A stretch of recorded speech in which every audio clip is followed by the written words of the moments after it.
Welcome back to 100 Hours in Terraria Hardcore, and of course, we're playing on Master Mode. If you haven't seen the first video, welcome to the 100 Hours in Hardcore challenge, where different stages of Terraria's progression are locked behind 10-hour increments. In the first 10 hours, I could only beat the Eye of Cthulhu and King Slime, and now I am allowed to beat up the Goblin Army, Brain of Cthulhu, and Queen Bee. It's hard to describe how stressful this challenge is. I want it to be a series with several episodes, and we've just barely made it to episode 2. On the bright side, the beginning of any hardcore run is always the most difficult. Honestly, one of the hardest, if not the hardest parts of hardcore in general is just getting that initial supplies, armor, and full health. But I guess with this challenge in particular, it's actually become perhaps even harder, just finding ways to simply fill my time with stuff to do, and now that the getting started period is over, I'm sure that'll be even more difficult. Maybe that's weird coming from the 1 year, 1 world guy, but I ain't hardly building, and I am getting stupid lucky, so the typical grinding is just gone. Anyways, let's get started with hours 11 through 20, which of course means it's time to break the Crimson Hearts. This will allow the Goblin Army to spawn, as well as for meteors to fall. I broke 2 to get as many Crimson Heart drops as I can without summoning the Brain. I could probably beat the Brain, but there's no reason to do that right now. Killing the Goblin Army, getting the Tinkerer, and combining my accessories with the Tinkerer's Workshop should be prioritized over the bosses. Only thing is that you have to wait for the goblins to spawn, so I suppose some fishing is in order? Although Torch God would be a good event to get under my belt. The free torch luck from Torch God's favor could be quite beneficial. After having dealt with it a few times in modded runs, I didn't think much of it as I slapped a million torches down in an open, glowing mushroom biome. There it is. Ooh! Oh!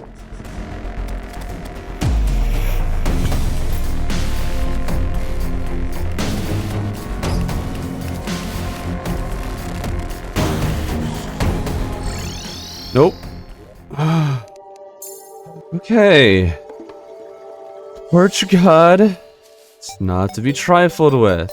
I did not expect Torch God to do that much damage. I thought it was more of a modded thing, but no, these torches hit like a truck. I summoned it again, this time adding another layer of platforms. But,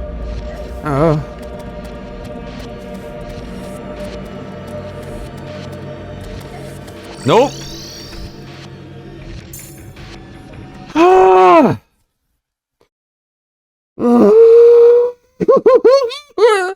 Why is Torch God this dangerous? My goodness, this is no joke. This was just meant to pass time, but instead, it's turned into 2 near-death experiences. But at least I had some practice, and on the 3rd attempt, I completed the event, and just as I did, the Goblin Army started approaching from the west. The army itself makes me more nervous than it should, really, as in a normal run, I am often killed a time or 2, but in this run, I'm well prepared, and a Grey Zappinator combined with a Blade of Grass is able to make light work of the goblins while keeping them far enough away from me that I'm not under any real threat. Although, I swear sometimes the Zappinator bullets would act buggy and shoot a goblin in one direction, but the knockback would apply in the opposite direction, and so I'd shoot a goblin in the face and it would be shot back into my face, if that makes any sense. Maybe that's just how this weapon works, I don't know, but at least I always had enough health to tank a hit or 2 in situations like this. Finding the Goblin Tinkerer and all is so much fun, but a Hunter Potion combined with a minecart track somewhere down the elevator makes the dude easy to find. Oh, there he is! Hello, my little buddy. I'll take that. And I don't have enough money. What? I'm having some serious money troubles, which is just bizarre. Sure, I spent a platinum on my red panda friend at the end of the last episode and was forced to sell just about everything I could to afford that, but still, how do I have no money? I've been here for so long. I did get the money needed for the rocket boots, and now I have a metric ton of accessories to combine, including the bundle of Horseshoe Balloons! Oh, never got that before. That's so awesome. It makes me so happy I've survived long enough to get this accessory for the first time ever. I just hope I can live long enough to actually use it. I craft Terra Spark boots and just so happen to get the warding modifier on them, so that'll save me a lot of money. But funny thing is, crafting the bundle of Horseshoe Balloons and Terra Spark boots freed up 3 accessory slots. So what did I fill those slots with? Well, the Band of Regen for slightly better health regen, Shark-Tooth Necklace for the armor penetration, and Frog Webbing, which increases the height of each of my jumps. I am decked out, unlike I have ever been at this stage of the game. I am invincible! Not really at all, but I'm going to think I am. At last, it's time for the fight against the Brain of Cthulhu. Never fought him in hardcore before, and I've always found the Eater of Worlds to be easier, but hey, I did Corruption last time, and so I chose Crimson to mix things up. I made the simple arena necessary for the battle, but before summoning the thing, I spent several minutes farming the blood crawlers. The reason being that these spiders have a nasty tendency to crawl into the middle of the boss battle, and in Master Mode, they're likely to do more damage than the boss. So to make them much less of a threat, I farmed blood crawlers until I was able to get a banner, which increases my damage dealt to them as well as lessens the damage taken from them. After getting the banner, I checked to see if there were enough Crimson Hearts to summon the Brain twice, as it'd take better advantage of all my potions to do so. And so, it's time to fight the Brain of Cthulhu. Buff. Alright, come here, Brain. There's the spider. Okay, just need you to launch him towards me. And I can, oh, this is so easy. This is so easy. Hold up. Hold up. Not get carried away here.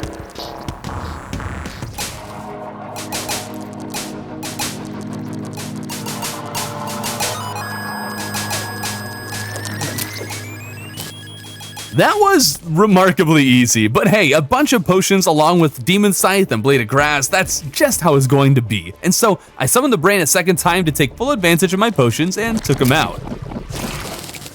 I decided to replace the Band of Regen with the Brain of Confusion. Its dodge chance, along with how it can confuse nearby enemies after taking damage, is definitely more valuable than a very minor boost to my regeneration.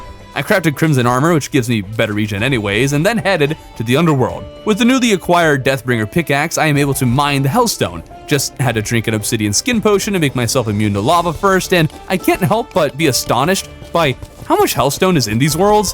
Think about it, in a single player run, you barely have to mine 1% of the world's Hellstone, and it's all clumped together and easy to find. I don't know, it's just a thought I had, it's weird. Obviously, I had plenty of Hellstone to work with when the mining trip ended, and sometimes I keep Crimson Armor, opting for the greater health regen over the more defense from the Hellstone Armor, but I decided to go with the Hellstone Armor and also crafted the Volcano or Fiery Greatsword for the real Terraria chads out there, and the Hellstone Butterfly Net Imp Staff, and still had plenty more left. I also had enough obsidian left over to get my branding finished. Well, except the Betsy's wings, but I ain't getting those this run, no way. I wanted to shimmer some of the old gear for a refund, and I realized I hadn't set up a pylon, but when I arrived, they were selling the jungle pylon, not the cave pylon, so I had to run a short distance away to a cave outside the jungle, move them into that house, buy the pylon, move them back into the shimmer houses, and then place the cave pylon next to them. Works like a charm. Speaking of pylons, there's one more I need, and on the way to the tundra, I found the meteor next to the desert pyramid. Wait, if that had fallen there and I hadn't found the desert pyramid, I would have just found it now. When I arrived in the tundra, I had the Goblin Tinkerer and the Blue Slime moved in, and was hopeful that would work, but the Tinkerer wasn't selling the pylon I wanted. I moved in the cat to see if maybe goblins like cats, and gosh darn it, it didn't work. Why is the tundra pylon always the hardest one to get? I keep doing these challenges and Skeletron is locked for what feels like forever. I need the mechanic. Is there a way to get the tundra pylon without the mechanic? I found the Tavern Keep just lying around, which means free sentry, but I would have to actually fight the Old One's army to use it, and I'm not sure I'm brave enough to do that. I'd rather focus on fighting Queen Bee for the time being, which means I gotta figure out where all the beehives ran off to. You know, other than the 2 I accidentally destroyed in the first 10 hours, don't worry about that. It took a little while, and when I found one, I figured it was time to set up an arena. Of course, the easiest way to do this is to toss a bunch of dynamite, but that carries the risk of me blowing myself up with my own dynamite. Oh, no, no. No!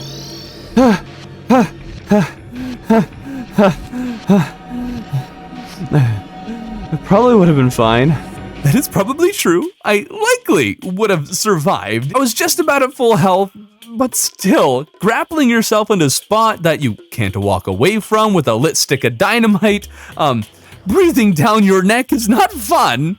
I needed to calm my nerves after that, so I headed to the tundra to reforge my accessories, as most of them had pretty useless modifiers. Along the way, I mined away the entire meteor I'd found earlier. Reforging went fine, but I still don't have a whole lot of money and had to settle for anything close to what I wanted rather than seeking perfection. Full warding is great and all, but guarding and armored are just fine. This time, when I went to blow up the arena, I did a much better job at not jumping directly into the dynamite I had just thrown and made a nice big area that I then lined with platforms. Now, this would be enough for me in a normal run, but with this being hardcore, it was time to farm for banners again. Only this time, instead of only searching for one enemy's banner, I had to get banners for hornets, man-eaters, spiked and non-spiked jungle slimes, jungle bats, and whatever else happened to be down here, like skeletons and hoplites. The marble biome next door isn't great, but I guess that's what I'm working with. It was kind of fun getting the hoplite banner though. Never gotten one of those before. As I wrapped up, there's a blood moon too, and this means I can farm the deathweed I'd planted, but it also means I need to farm for even more banners, specifically the blood zombie and tripler ones. And at this point, I feel like I'm obsessed with these things, but hey, I got all the time in the world, and banners can help loads with survival. Peace candles are also helpful, and so I crafted a bunch of those and would start placing them at fishing holes and around spawn and what have you. But that's enough banner farming. It's time to fight the second and last boss available to me during the 11 to 20 hours. Queen Bee was a boss I could not beat in pre-hard mode for the longest time. She makes me so nervous, but the lesson you learn real quick in hardcore is that potions are a beautiful thing.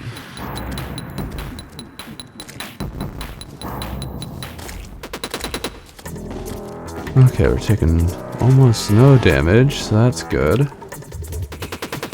I want to have a problem because I won't be able to summon her again. These potions are just going to be for one fight. That's too bad. Okay, we're doing it. We're going to take down Queen Bee first try. Well, I guess there is only a first try, but first time beat her in a hardcore. Oh dear. Staying still, I like that.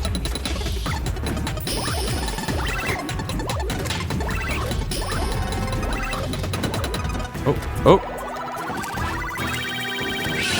Nice, let's go. Queen Bee was dead, and it dawns on me, I still have potions left, and gosh darn it, I want to use them. Can't let a single second go to waste. I don't have any spawners, but I do have a Star Fury, so I rush off into the jungle, swinging the thing, and sure enough, it reveals a nearby hive and allows me to break the larva, fight Queen Bee a second time, and take her out. However, I still got time on those potions, so I run in another direction, swinging the Star Fury, and sure enough, I find another larva to break, and this time I took her down right as the potions ran out.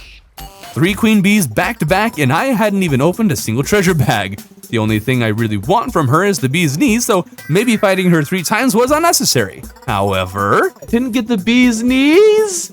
Are you? Ah. Now, it's time that I bring you to the part of the run where you will question my ability to think rationally and intelligently, just as much as I question it myself when watching these clips. I have no idea why on God's green earth I thought this was a worthwhile venture, but I somehow got it into my head that a water candle would be really nice. Now, you might be thinking to yourself, but Thorben, water candles are in the dungeon, and if you don't beat Skeletron, then dungeon guardians will spawn when you enter and kill you in one shot. And to that, dear viewer, I must say, you're right, but I was curious if there might be a water candle near the surface of the dungeon that I could snag without summoning a dungeon guardian. So, yeah, I actually did that.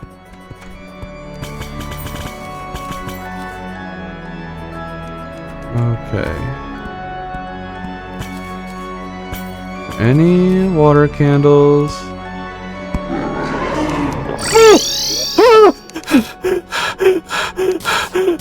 I thought a little more space in that. Lesson learned. Won't ever go to the dungeon. That was, perhaps, one of the single stupidest things a person could do in a hardcore run. Now, pardon me, I'm currently dying of a heart attack. When I recovered, I thought the next obvious thing to do was farm for shark fins.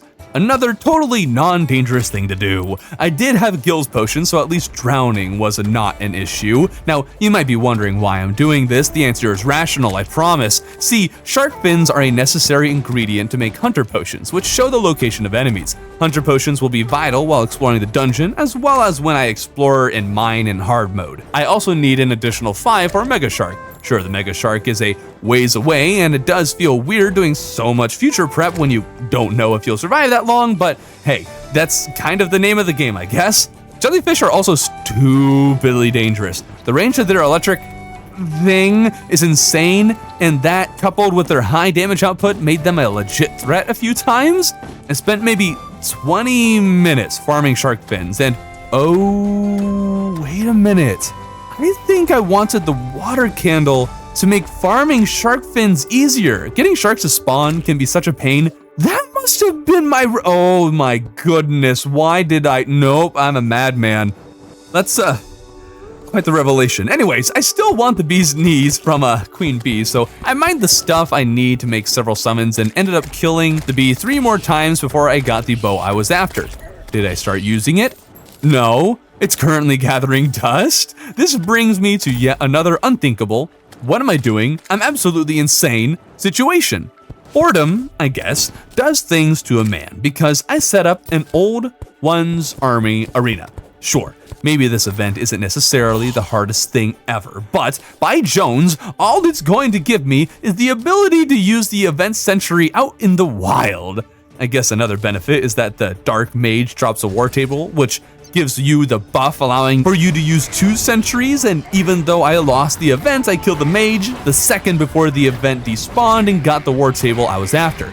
Did that stop my insanity? No! Rather, I increased the size of the arena and fought it again with the idea that having enough defender medals for a tier 2 staff would be quite helpful later in the game. And sure, that's right, but even after beating the old one's army, I'm still scratching my head. I would never in a million years think that I would have fought the old one's army in hardcore, but here I am, and worse yet, I think I'm actually going to be dumb enough to fight tier 2 old one's army in the future. Oh, somebody help me. Let's take a break from the army because I combined a Queen Bee accessory with a shark tooth necklace and needed to reforge the thing. I had nearly 2 platinum, and you know what? Screw you, Goblin Tinkerer. I spent over a platinum and a half just to get armored on the stupid accessory, not even warding. And this isn't an expensive accessory to reforge. It's a mere 6 gold on the more expensive end. I don't know if I've ever hated the Goblin Tinkerer more than I do right now. And now, lots of weird and dumb things have happened so far in this section of the run, but this one takes the cake. I was bored and was roaming the surface. I came to a random spot and thought to myself, a grilled squirrel sounds tasty. Wait, what? I ate a grilled squirrel and King Slime awoke. What? Huh? What is happening right now? What just happened? I'm so confused. What? Why are you here? I ate a grilled squirrel. You're the only boss that's actually come close to killing me, so you're gonna stay away, mister. Somebody, please explain to me what just happened. King Slime doesn't randomly spawn. There was no slime rain. Did the game just confuse a grilled squirrel with a slime crown? What just happened? Please, I need someone to explain this. Back to normalcy, I've continued doing fishing quests and got a bottomless water bucket. I remembered I had Terra Spark boots, which means it's time to fill in the lava modes. I fought the old one's army again, and the Dark Mage always drops these fancy banners I love, and it turns out they're worth good money. So I'm just going to slap those onto the ceiling and keep them for a rainy day. I continued farming because its honest work, and then figured a good way to spend my time was searching for more bass statues. I wanted one for home, one for the arena, one for the Old One's Army arena, and another for travel, just to place up whatever arena I might be at. But it's still the desert, and there's dangers to be had here. I dodged that one on accident. I didn't even mean to do the dash. But not many dangers. I'm pretty overgeared for the desert at this point. I only found 2 bass statues, as it were, though, and I only found 2 bass statues, not the 3 I was searching for, and had explored most of the desert. I was thinking of giving up, and another sand trap prompted me to leave early. This led to some more farming of the Blood Moon enemies for the sake of banners, and the lava moat was proving to be most effective while I chilled in my house, but chilling wasn't what I wanted to do. I just had to be in the action, and my stupid brain remembered the vampire frog staff is supposed to be good, and so I began the Blood Moon fishing campaign.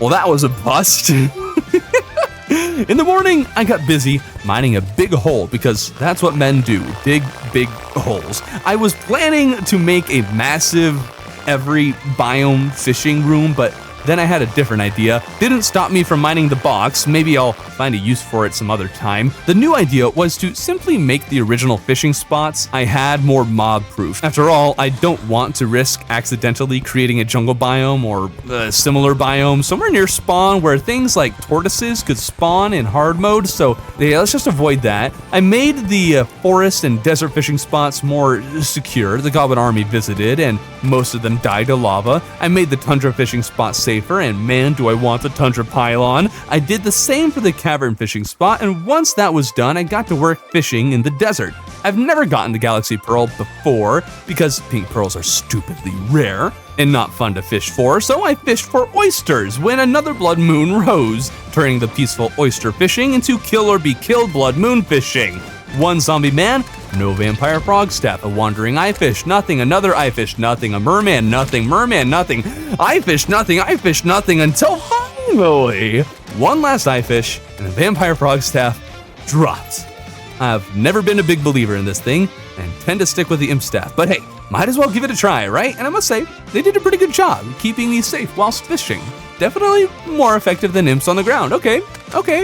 I think I might get the hype behind this. I think I can get behind it. Now, I did get my hands on the other Blood Moon drops, including the Blood Rain, while farming, and this bow is actually pretty good.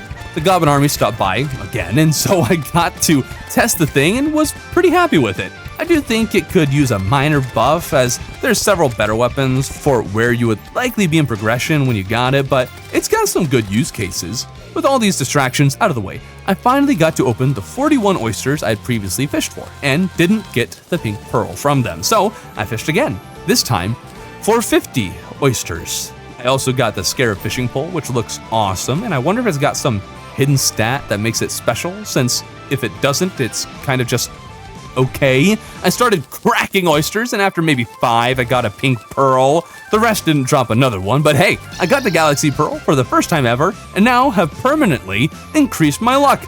I wonder if that'll be helpful. Already been stupid lucky this run, so maybe it'll get out of hand at this point. I continued farming the Old One's army, thinking a second tier staff would be great, but then I thought maybe the armor he sells in second tier would also be good. So now, instead of farming for a meager 15 defender medallions, I now need 60. And when beating the Old One's army only reaps 5 medals, it took a long time. I did learn though that the regular enemies can't actually damage the crystal even though their spawns are turned off during the event.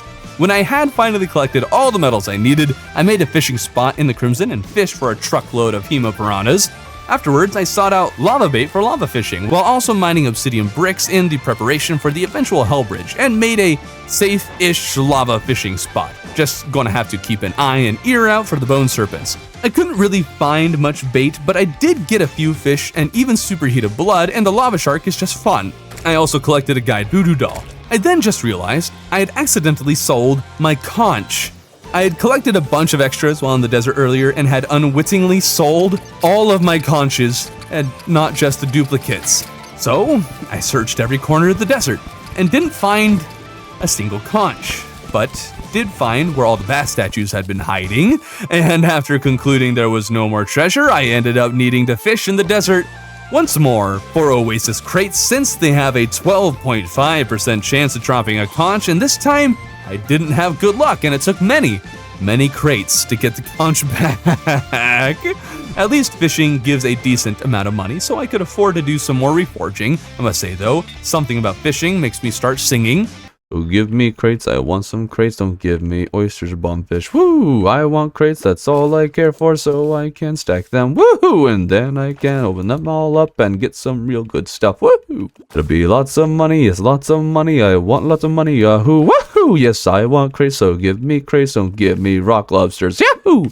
I want crates, yes, please give me crates. I want some crates right now. They're full of goodies that I can sell for lots and lots of money. Yahoo! But hey, I got a conch.